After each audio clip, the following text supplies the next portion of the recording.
Hi, I'm George Crump, lead analyst with Storage Switzerland. Thank you for joining us today. You know, the MLB network is one of the more advanced sports networks on TV today, and it might surprise people to learn that they actually use tape as a key part of their infrastructure. Joining me to explain why that is Tab Butler from the MLB network. Tab, thanks for joining us today. Thank you very much. Really exciting to be here. So before we get too far into the why you guys use tape, tell us a little bit about yourself and what the MLB network's all about. Well, I'm the Senior Director of Post-Production and Media Management. Basically, we have to manage all of the content that comes in, make it available, highly available to all of the editing and the production team so that they can create the stories, they can tell the stories, the passion of baseball through the video imaging.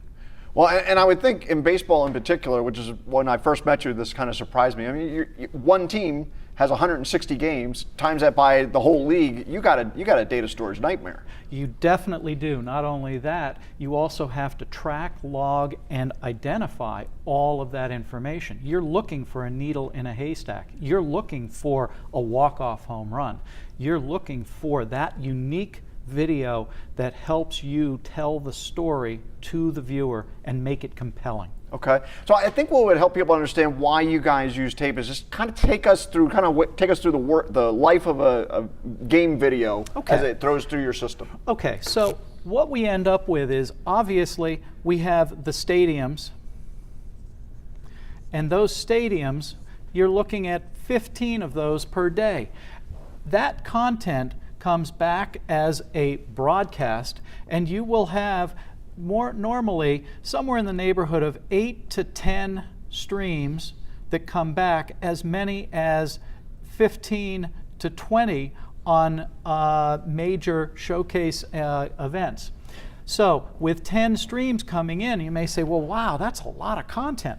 Well, what are they? Well, you have your home team with graphics. You have your home team without graphics. So that's called the clean and the dirty feeds. You have the away team clean. You have the away team dirty. You also end up having a backup feed. Then you have dugout camera or center field and other ISO cameras. So if you get up to 10 feeds, you can say for 1 hour of baseball, that equals 10 hours of content. And if you're getting that much content, you've got a problem. Let me grab an eraser here for a second, because if I've got that much content coming in from the field, I've got to have big storage here to grab all that. For every file that I write, I'm going to be making that available to editors to tell stories.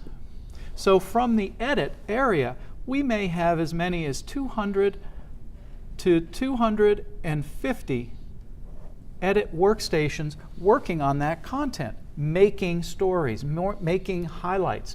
So this bucket starts to fill up. Now, we have large storage. I have 90,000 hours worth of storage in a single pool for the American League, and also another 90,000 for the National League. Our X and our Y, our American League, our National League. So does the National League disc system have a designated hitter, though? Yes, it does. Okay, all right. It definitely does. Okay. That designated hitter happens to be tape, because the bottom line is down here underneath all this stuff, I need to be able to work with content while it's important, but yesterday's games aren't as important as today's. So they'll get written down to a tape library. We have an SL8500 with Diva as the software layer on top of that. So that kind of manages that manages the content. So we're moving this in, and as we move that content in, you're going to be writing it to the tune of about 50 terabytes of new content per day.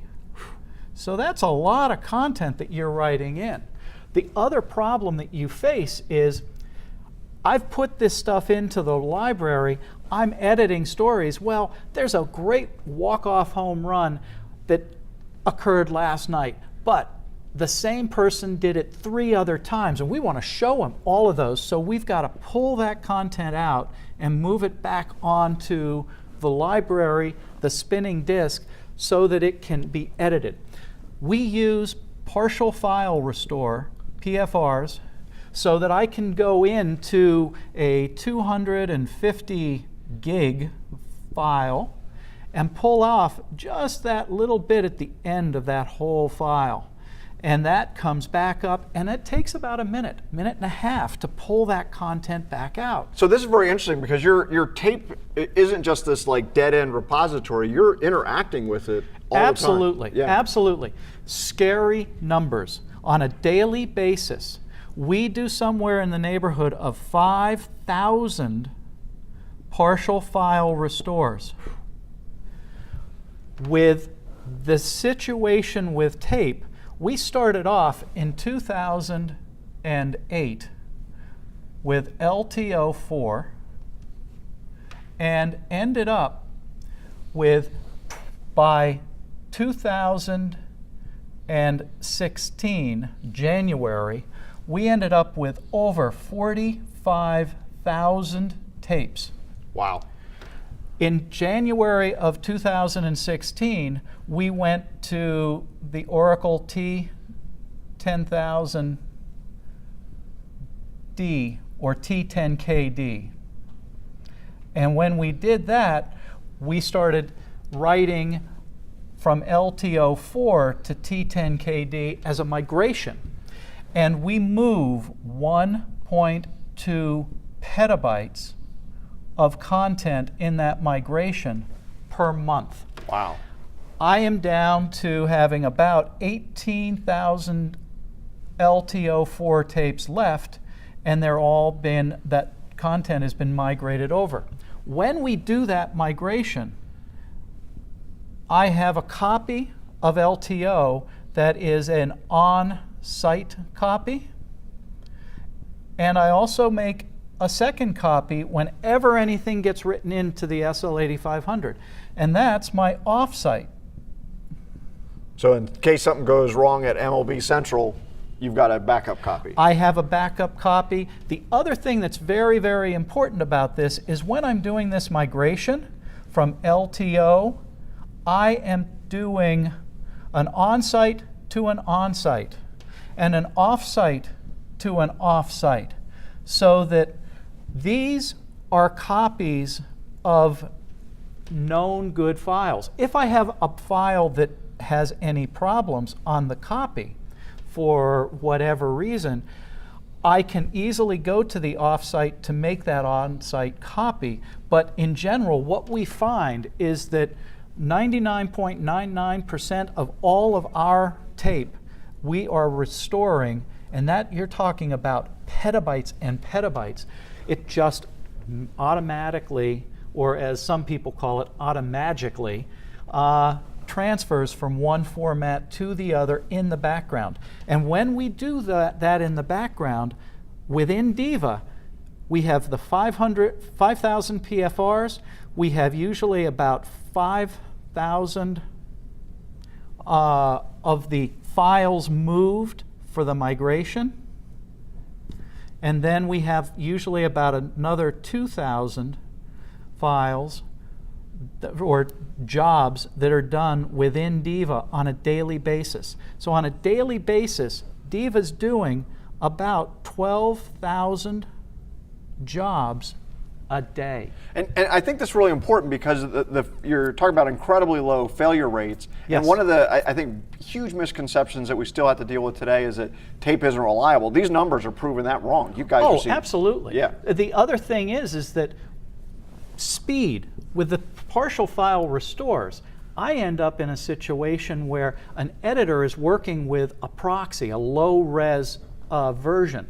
They right-click on it within the application, which is Adobe Premiere with our asset management system. Our asset management system sits right up on top, and that's called Diamond. And as Diamond is controlling the entire stack, API-wise, etc., It, under the covers, goes in to the robot, makes the request of Diva to restore that file. And what the editor up here ultimately sees is that his proxy file automatically, or automagically, ends up turning into his high res. Wow. And it's that workflow that becomes seamless, and it becomes a very, very active archive. So let's quickly summarize. In your environment, one of the huge reasons here, I would assume, has to be just the cost effectiveness of the media, right? Absolutely. Because if you'd had to do this in disk, you would not only need brand new data centers, you would just, your budget we couldn't afford it. The other thing is that if I'm storing 45,000 tapes, better known as, at this point, between the T10KDs and what LTO content I still have, I have over 70 petabytes. So if I've got 70 petabytes, that's a lot of content. Am I going to put that on disk? Baseball can't afford that. Yeah. Nobody can if it's not going to be used heavily. And for us, what we end up finding is in baseball, in content, you obviously have that long tail of content as you go over time. Very little bits get used. So I'm dealing with data at rest. And the best way to rest that data is to not consume heat and generate the need for air conditioning and power. All of that's disk. For tape, my on-site and my off-site, the costs for maintaining that library of 70 petabytes and growing constantly is virtually non-existent, because you've got the cost of the tape and then you're just putting it on a shelf. Right. And I assume, just real quickly, that this problem just is getting, if you will, worse for you, because as cameras get better and it becomes easier to get more angles and all those different things. Like, my favorite thing is the home plate cam. I never knew how badly I needed that, right? And so the scalability of tape has got to be a big advantage as well. Absolutely, absolutely. And for us, one of the biggest things is I went from 45,000 LTO4 tapes to 4,500 T10K, because these LTO4 is 800 gigabytes. Right. T10KD is 8.5 terabytes. So that's a 10 to 1. Now, my SL8500, I have 3,000 slots. So if I take an LTO4 tape, I've got 3,000 slots. But I transfer that over to T10KD, that's effectively given me 300 tapes. Right. So that means that my 3,000 slot robot can all of a sudden support 30,000 tapes worth of content that sits on my LTO4s. That 45,000, that is on-site and off-site, meaning that 30,000 is more than my entire LTO4 on-site content library, meaning I've got extra space in a robot that was overwhelmed with tapes at one point. That density has been phenomenal in giving us a very, very easy robotic workflow. I don't have to go to shelves anymore. Everything can live in the robot at one time. That's awesome. Well, Tab, thank you very much for walking us through this. I think what you're seeing here is tape being used in ways that I think a lot of people just don't think of it. This is an interactive process. It's obviously the cost reduction and the scalability through both technology and the capabilities of tape by itself. So again, take a really good look at tape as a part of an active archive, which is a term we use a lot, to be able to solve these big storage problems. Yeah, it's modern tape. It really is, and this has really helped us as we go forward with the next generation. We'll be LTO9, LTO10, and taking the same kind of big leap from capacity as we have before. It's awesome for us. Great. Thanks very much, Tab. Thank Appreciate you. it. I'm George Crump, lead analyst with Storage Switzerland. Thank you for joining us.